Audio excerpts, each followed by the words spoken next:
এবার প্রথমবারের মতো কামিকাজে বা আত্মঘাতী ড্রোন ব্যবহার করে ইসরায়েলে হামলা চালিয়েছে ইরাকি সন্ত্রাস বিরোধী প্রতিরোধ গোষ্ঠীর যোদ্ধারা।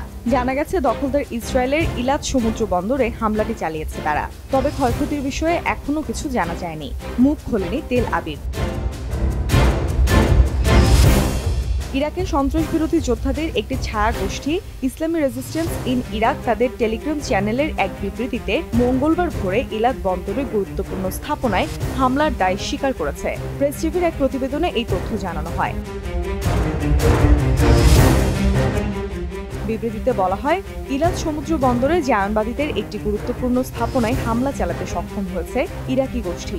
দখলদার ইসরায়েল অবরুদ্ধ গাজায় যে বর্বর আগ্রাসন চালাচ্ছে তার বিরুদ্ধে অব্যাহত প্রতিরোধ লড়াইয়ের অংশ হিসেবে এই হামলা চালিয়ে গেছে তারা। গাজা গণহত্যা ও আগ্রাসন বন্ধ না হওয়া পর্যন্ত ইসরায়েলের গুরুত্বপূর্ণ স্থাপনায় তাদের হামলা অব্যাহত থাকবে বলেও জানিয়েছে গোষ্ঠীটি।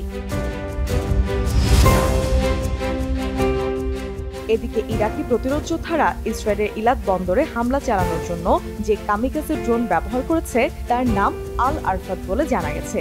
পশ্চিম এশিয়া অঞ্চলে ইসরায়েলি ও মার্কিন স্বার্থের বিরুদ্ধে অভিযান পরিচালনার ক্ষেত্রে আল আরফাত আত্মঘাতী ড্রোনের ব্যবহার এটিই প্রথম। আরফাত ড্রোনটি ইয়েমেনে তৈরি। এটি বেশ উন্নত মানের এবং অনেকটা দূরপাল্লার সামাদ ড্রোনের মতো।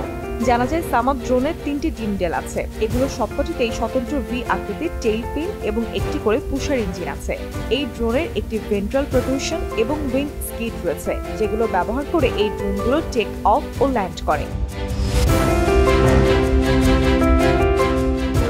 এর আগে গত বছর অক্টোবরের 7 তারিখে ইসরায়েলের এই দশকের সবচেয়ে বড় সামরিক অভিযান চালায় গাজার হামাস সরকার।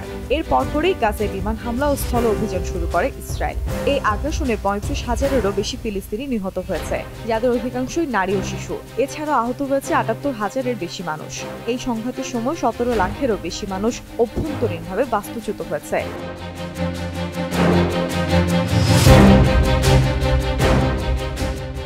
চলমান এই গণহত্যার প্রতিবাদে ইরাক, ইরান, লেবানন, ইয়েমেন সহ মধ্যপ্রাচ্যের বেশ কয়েকটি দেশের একাধিক রাজনৈতিক সংগঠন ইসরায়েলের বিরুদ্ধে যুদ্ধ ঘোষণা করেছে এবং লাগাতার হামলা চালিয়ে যাচ্ছে। হামাস যোদ্ধারাও আবার সংগঠিত হয়ে লড়াইয়ে ফিরে আসছে। হামাসের পক্ষ থেকে বলা হয়েছে, তাদের যোদ্ধারা জাবালিয়ার কাছে ইসরায়েলি সেনাদের সাথে তুমুল লড়াই করছে। এছাড়া আল জাইতুন এলাকায় ইসরায়েলি বাহিনীকে লক্ষ্য করে মর্টার শেল নিক্ষেপ করছে তাদের যোদ্ধারা।